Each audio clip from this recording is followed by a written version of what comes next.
வணக்கம். இப்பதிவினை முதற்தடவை பார்ப்பவர்கள் சப்ஸ்கிரைப் பண்ணி பார்க்கும்படி தயவுடன் கேட்டுக்கொள்கிறேன். தத்துவங்கள்.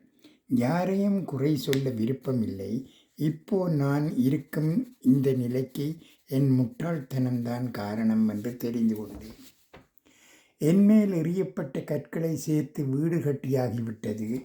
என்மேல் வீசப்பட்ட நேசங்களை அள்ளி பூந்தோட்டமும் அமைத்தாகிவிட்டது. நான் நகர்ந்து விட்டேன். எறிந்தவர்கள் இனி இங்கு இளைப்பாறலாம்.